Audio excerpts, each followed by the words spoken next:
All right, welcome back. Excuse me. Welcome back to part two of me reviewing my past work in order to better myself for a greater tomorrow. All right, today we're going to be looking at the Gladiolus official trailer part two. So the first one that I kind of put up was a teaser. It was just kind of a general announcement and some tangible evidence that I was making a movie. This one kind of actually goes in a little bit more into the storyline and into the characters. So I actually haven't seen this one in a very long time. It's a shorter one. It's a minute and 43 seconds. So let's see what we're in for today, shall we? Let me lower the volume so it doesn't crush your ears. So let's see what we're in for. All right. For this one, I will be taking breaks and pausing it to make general comments. Maddie and Mark, where to begin? Well, they're so great for each other. First off, Jan's Images Presents. I don't know if I mentioned this in the prior video, but Jan's Images was an official business name that I used when I was doing wedding photography. That was my name, so I kind of used that name as a front for my production company, Jan's Images, which essentially it was a production company, just a small business name. So technically, I still own that. I'm not sure who she's talking to, but let's see what happens. They just really clicked from the very beginning. I was really jealous, not just because Maddie found some really nice, handsome guy, but he also took my partner in crime, so I had no one to go out with. All right, so she's explaining that a man took her sister away from her. This was a very late edition. I don't know if this was me trying to pad the runtime, but that was actually a reshoot that I used at the end. So it was added on late into the game.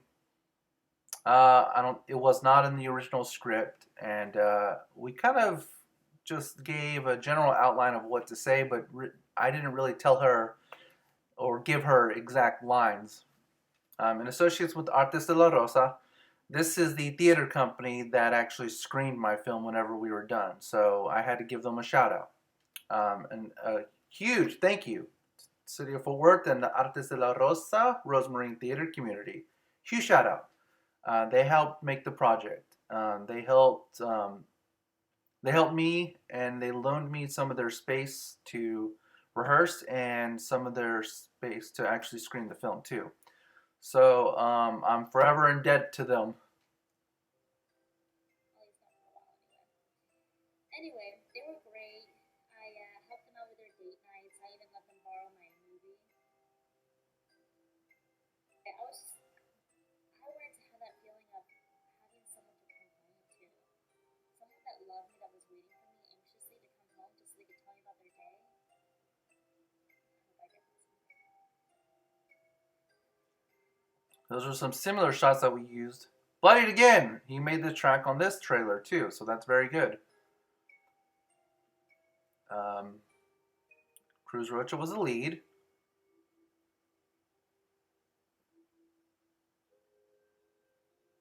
Sidney Segoviano was the other lead.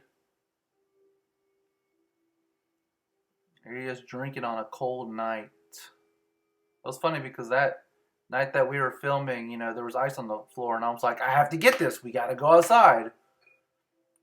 And Heideliel was a supporting role. Gladiolus. That was my date that I was shooting for. It had to be done by then. Ooh, he's angry. And directed by me.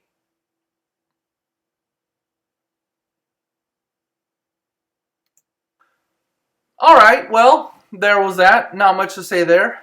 Had a nice little track in the background. Bloodied, Jermaine Johnson again. Brilliant composer. He did the music, and probably the best thing to come out of that movie, in my opinion.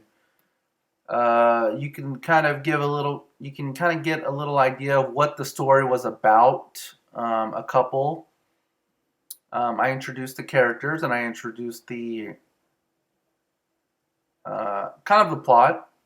You know, a man takes his a sister away from another sister to, and she's jealous of the relationship. I think the trailer was a little bit misleading because we actually don't really dive into that storyline whenever we get to the actual film. Um, and looking back at it, that was supposed to be kind of like a frame narrative. She was supposed to really kind of give her 2 cents about the relationship throughout the entire film, and I don't think that happened nearly enough as it should have. But I thought as you know a filmmaker, I wanted the story to be coherent as possible. And I remember thinking like that these cuts were just too jumpy. There was just too much happening. There was too much time and too much um, events happening off screen that I was not able to film. And there was a lot of mood that I wanted to convey, so I went to the old trope of telling and not showing. And instead of trying to focus in on something very subtle, something very small, I just kind of had Heidi's character. I don't remember her name. I don't remember the character's name right now. I'll have to look it up. Maddie. I know Maddie was the main character. I can't remember the other girl's name right now. I mean, that's what happened. That was 10 years ago.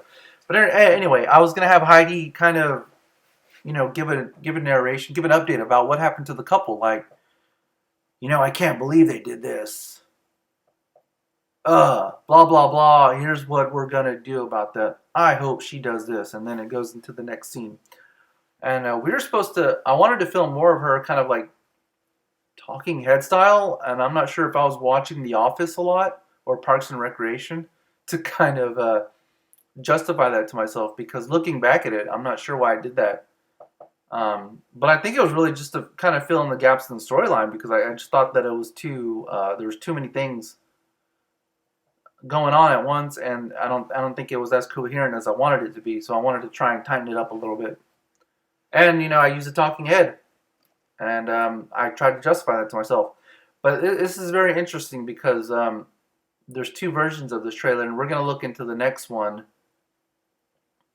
um, later on.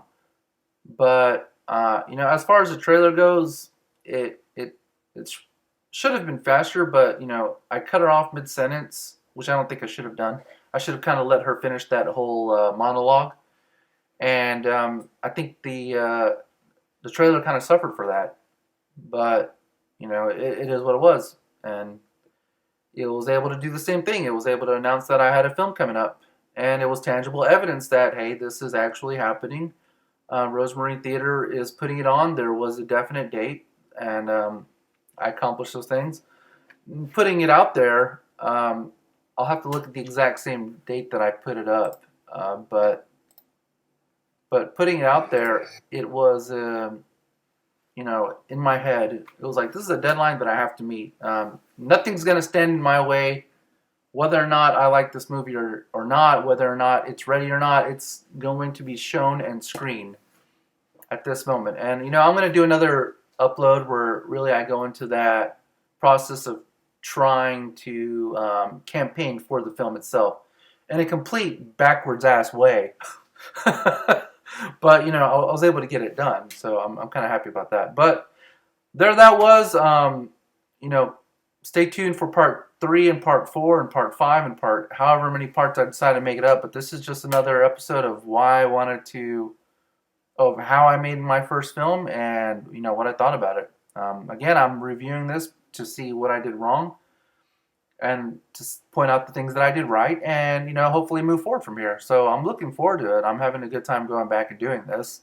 Leave me a comment, like, subscribe, do all that YouTube algorithm stuff. I'll be here. Have a good one. Thanks.